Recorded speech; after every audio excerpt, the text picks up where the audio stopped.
പിന്നെ ഞാന് സോഷ്യൽ മീഡിയയിൽ കുറെ ആയിട്ട് കാണുന്നതാണ്. ഇപ്പൊ അച്ചായന്റെ വീഡിയോ ചെയ്ത വിഷയമായി ബന്ധപ്പെട്ടാണ്ട് തൊപ്പിയുടെ കമ്പനി ഉണ്ടല്ലോ അച്ചായന്, ആ വീഡിയോയുമായി ബന്ധപ്പെട്ടാണ്ട് കുറെ വീഡിയോസുകളായി കാണും. വീഡിയോ കണ്ടിട്ട് എന്നെ വിളിക്കാൻ വേണ്ടി ഒത്തിരി നന്ദി. കാരണം എല്ലാവരും ഇപ്പൊ ഈ വീഡിയോ കാണുമ്പോ മൊത്തം രണ്ടു വശം അറിയാണ്ട് കുറെ കമന്റുകൾ ഇടുമല്ലോ, റിയാക്ട് ചെയ്യുന്നുണ്ട്. സംഭവം ഞാൻ പറഞ്ഞുതരാം. അതായത് നമ്മള് താഴെ തട്ടിയത് ഇതുപോലെ തന്നെ കയറി വന്ന ആൾക്കാരാണ്. ഞാൻ അച്ചായെന്ന് മാത്രമല്ല, നമ്മളെ കണ്ടിട്ട് കടലാണ്. അതെ അതെ. അതില് ഞാൻ ആകെ ചെയ്തേക്കുന്ന വീഡിയോ, ഞാനിപ്പോ ഒരു വീഡിയോ ഇട്ടിട്ടുണ്ട്, അത് ഞാൻ കാണിക്കും. 11 പേർക്കാണ് ഞാൻ ചാരിറ്റിയുടെ ഒരു വീഡിയോ ചെയ്ത് കൊടുത്തേക്കണത്. ഞാൻ മുമ്പ് കണ്ടിട്ടുണ്ട്. അതിലൊന്നും വിഷയങ്ങളും കാര്യങ്ങളൊന്നും പറഞ്ഞിട്ടില്ല. ഇത് എനിക്ക് സത്യം പറയാലോ, കാരണം എന്റെ വീഡിയോസുകളൊക്കെ ഞാൻ കാണലുണ്ട്. കാരണം എനിക്ക് ഇഷ്ടപ്പെട്ട ഒരു ബ്ലോഗറാണ് ഈ 11 പേർക്ക് ചാരിറ്റി വീഡിയോ ചെയ്ത് കൊടുത്തിട്ടേ എന്നെ പലരും എന്നോട് അടുത്തേക്കുള്ള പലരും പറഞ്ഞു, പോലെ നാളെ നിനക്ക് ഇതൊരു പ്രശ്നമായിട്ട് വരും. അപ്പൊ എന്താണെന്ന് ഈ പ്രശ്നം ഞാൻ ചിന്തിക്കുന്നില്ല. ഞാൻ ആലോചിക്കുന്നത് എനിക്ക് അവരെ കൊണ്ട് സഹായിക്കാൻ പറ്റുന്നത് ആയിരങ്ങളാണ്. ഇപ്പൊ ഞാൻ 2000 കൊടുത്ത് 3000 കൊടുത്ത് മാക്സിമം കൊടുക്കണം 5000 രൂപ. അതിനപ്പുറത്തേക്ക് കൊടുക്കാനൊന്നും പറ്റത്തില്ല. അതിനുള്ള വരുമാനം കാരണം നമുക്ക് നമ്മുടെ കുടുംബം കാരണം. അപ്പൊ അതുകൊണ്ട് എനിക്ക് സഹായിക്കാൻ പറ്റുന്ന ആയിരങ്ങളാണ്. അപ്പൊ ഞാൻ ആലോചിക്കുന്നത് എന്നെ കൊണ്ട് 1000 കൊടുക്കാൻ പറ്റുമ്പോൾ എന്റെ ഫോളോവേഴ്സ് ഇതുപോലെ എല്ലാവരും കൊടുക്കുമ്പോ അപ്പൊ ലക്ഷങ്ങളായില്ലേക്കാ. ഈ 11 പേർക്ക് മൊത്തം ഞാൻ വീഡിയോയില് ഒരു 8-9 പേർക്ക് ഓപ്പറേഷനും കാര്യങ്ങളും കഴിഞ്ഞാൽ അവർ ഇപ്പോഴും വിളിക്കാറുണ്ട് എന്നെ. അപ്പൊ ഇതുപോലെ ഞാൻ ചെയ്തു. അപ്പൊ ലാസ്റ്റ് ഒരു വയ്യാതൊരു ചേട്ടൻ കളപ്പട്ടെ, ആൽബി എന്ന് പറഞ്ഞ ആലപ്പുഴയില്, പുള്ളി വിളിച്ചിട്ട് പോനെ ഒരാളും, അതായത് ഒരു ബ്ലോഗറും പോയി ചെയ്തില്ല എന്ന് പറയുന്നത്. അങ്ങനെ ഞാൻ പറയും ഞാൻ വന്നേക്കാന്ന് പറയും പനിയായിട്ട് ഞാൻ പോയി ചെയ്ത് കൊടുത്ത് പുള്ളിക്ക് പൈസയും കൊടുത്ത് പോകുന്നു. അപ്പൊ അത് കഴിഞ്ഞപ്പോഴാണ് അച്ചായന്റെ വിഷയം വേണ്ടത്. അച്ചായൻ വിളിച്ചിട്ട് എന്നോട് പറഞ്ഞ്, എനിക്കാളെ പരിചയമില്ല, പേഴ്സണലി ഞങ്ങൾ തമ്മിൽ ഒരു കോണ്ടാക്ട് ഇല്ല. മോനെ എന്റെ കൂടെ ഉണ്ടായവര് ഞാൻ ചോദിച്ച കാണി തൊപ്പി അവരൊക്കെ ഒന്നും വീഡിയോ ചെയ്തു തന്നില്ല. അവരൊക്കെ എന്നെ കൈയൊഴിഞ്ഞു പോലെ. എനിക്ക് തൊപ്പി അവരൊന്നും വീഡിയോ ചെയ്തില്ല. പസ്മിനില്ലേ അവള് വീഡിയോ ചെയ്തില്ല. അവളൊക്കെ പെങ്ങളെ പോലെ കണ്ടതാണ് എന്നൊക്കെ പറഞ്ഞ പുള്ളിക്കാരയാണ്. ഞാൻ കാര്യം വേണ്ടി ഞാനും അനിയനും കൂടിയൊക്കെ അങ്ങോട്ട് പോയി. എന്റെ വണ്ടിയിൽ എണ്ണ അടിച്ചോണ്ട് ഞാൻ എന്റെ വീട്ടിൽ നിന്ന് ആശ്രമടിച്ചിട്ട് വരെയും പോയി. അത് കടലിൽ പോകാൻ നിൽക്കുന്നു ബ്ലോഗ് എടുക്കാനായിട്ട്.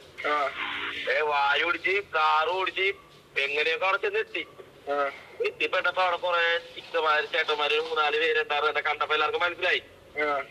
അത് ഞാൻ അവരോട് സംസാരിച്ചപ്പോ അവര് കാര്യങ്ങളൊക്കെ പറഞ്ഞപ്പോ ഇയാളെ ഈ അച്ചായ പുള്ളി എന്നെ തോളത്ത് കെട്ടിപ്പിടിച്ചിരുന്ന് കരയിന് വിട്ടില്ല പറയാ, എടാ എനിക്കിനി എന്റെ കയ്യിൽ 10 പൈസ ഇല്ലടാ, ഞാൻ കടത്തിലേക്കാണ്, എന്റെ അമ്മ എനിക്ക് ഇറക്കണോടാ. നിനക്കും ഈ പുള്ളി പറയുമ്പോ നമുക്കും ഒരു അമ്മയുള്ളതിലേക്കാ. നമുക്ക് എനിക്ക് മനസ്സരിക്കും സത്യം പറ. എനിക്ക് ഒരാൾ കരഞ്ഞു കാണിച്ചാൽ എനിക്ക് അത്രയ്ക്ക് മുമ്പ് എന്താ പറയാ കണ്ണിച്ചോര ഇല്ലാണ്ട് ഇങ്ങനെ ബലം പിടിച്ചിരിക്കാൻ മനസ്സല്ല. അതിൽ സംശയമൊന്നുമില്ല. ഞാൻ ആകെ ശരിക്കും പറഞ്ഞാല് ഇത് കേട്ടപ്പോ എന്റെ കൈയും കാലം താവുന്നത്. എങ്ങനെയെങ്കിലും പുള്ളിക്ക് വീഡിയോ കൊടുത്ത് പുള്ളിക്ക് ആവശ്യമായിട്ടുള്ള പൈസ തിരിച്ചു കൊടുക്കാമെന്നുള്ളൊരു മനസ്സ് മാത്രം എന്റെ ഉണ്ടാവുള്ളൂ. ഞാനങ്ങനെ വീഡിയോ പുള്ളിയുടെ കരഞ്ഞ നമുക്ക് കുഴലിട്ടേക്കാണ്. നീ വേണമെങ്കിൽ ഒന്ന് കയറി കാണുന്ന എനിക്ക് വേണ്ട, കാണുമ്പോ പേടിയോ വീഡിയോ കാണുന്നത് എനിക്ക് എന്തോ വിളിച്ചിട്ടാണ്. അപ്പൊ അവിടുന്ന് ഒരു ചേട്ടന്മാരും 3-4 ചേട്ടന്മാർ ഇതൊക്കെ കാണുന്നുണ്ട്. ഈ അച്ചായക്കാരത് അച്ചായക്കാരപ്പോ ആൾക്കാരെല്ലാരും നോക്കണം. അവിടെ പബ്ലിക് റോഡിലാണ് പുള്ളിക്കാരത്, പാർക്കിങ്ങിന്റെ അവിടെ. ഇത്രയും കണ്ടിട്ട് ഞാൻ എനിക്ക് ചെയ്യാൻ പറ്റില്ല എന്ന് പറഞ്ഞ് ഞാൻ പൈസയും കൊടുത്തിട്ട് പോകുന്നത് ആൾക്കാരെന്ത് പറയും? കണ്ണിച്ചോല തന്തക്കും എന്റെ അമ്മയ്ക്കും എല്ലാം പറയും. പക്ഷെ ഞാൻ അങ്ങനെ ചെയ്യാണ്ട് പോകൂല. അത് വേറെ ആരും ഞാൻ ചെയ്തു കൊടുക്കും. അത് കേട്ടവൾ അച്ഛൻ കാണുന്നു പറഞ്ഞ് ഞാൻ വിളിച്ചുകൊണ്ട് ആ വെട്ടം നോക്കിയിട്ട് അവിടെ പോയിരുന്നു വീഡിയോ ചെയ്ത് കൊടുത്ത് പോകുന്നു. പുള്ളിനോട് ഏതോ ദേഷ്യമുള്ള ഒരുത്തരം എന്ത് ചെയ്ത് പുള്ളി ഇതൊക്കെ കഴിഞ്ഞ് അമ്മയുടെ ഡിസ്ചാർജൊക്കെ ആക്കിയപ്പോ പുള്ളി ഡിസ്ചാർജ് ആയപ്പോ അമ്മിനി അതിനാളിങ്ങനെ പ്രായമല്ല. അങ്ങനെ അതുകൊണ്ട് പുള്ളി പെട്ടെന്നൊരു കല്യാണം കഴിച്ചു. ഈ കല്യാണം കഴിച്ചു കഴിഞ്ഞപ്പോ ആ വീഡിയോ എടുത്ത് പിന്നെ പുള്ളിയുടെ കൂട്ടുകാരന്റെ BMW ആണ്. അത് പുള്ളിയുടെ വണ്ടിയല്ല, FT എന്ന് പറഞ്ഞ പുള്ളിയുടെ ഒരു കൂട്ടുകാരുണ്ടാവും അനന്തു, അവന്റെ വണ്ടിയാണ് ഈ FT. ഈ 2 വീഡിയോ എടുത്തിട്ടൊക്കെ ഏതോ അതും പുള്ളി വേറെ 2-3 ബ്ലോഗർമാരെ കൊണ്ട് ജയിച്ചു. വിശ്വാ മ്യൂസിക് ഒക്കെ ഇല്ലേ, പിന്നെ വീഡിയോ മാറ്റാൻ അവന്മാരൊക്കെ ചെയ്തിട്ട് പൈസ പിരിഞ്ഞില്ല.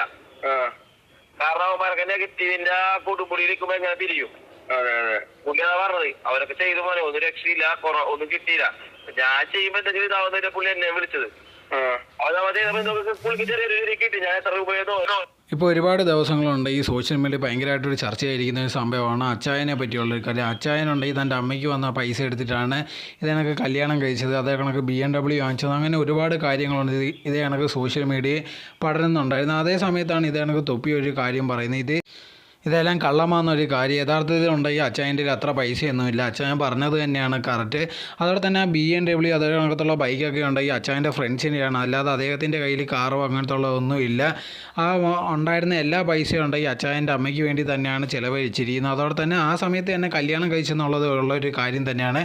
പക്ഷേ എന്ന് വെച്ചാൽ അതിനു വേണ്ടിയുള്ള പൈസ എല്ലാം സഹായിച്ചിരുന്നത്, ബാക്കി എല്ലാ കാര്യങ്ങളും ചെയ്തിരുന്നത് തൊപ്പിയായിരുന്നു. അല്ലാതെ അച്ചായനുണ്ടെങ്കിൽ അമ്മയ്ക്ക് കിട്ടിയ പൈസയിൽ നിന്ന് ഒരു പൈസ എടുത്തിട്ടില്ല എന്നുള്ളൊരു കാര്യമാണ് ഇതിലൂടെ തൊപ്പി വിശദമാക്കുന്നത്.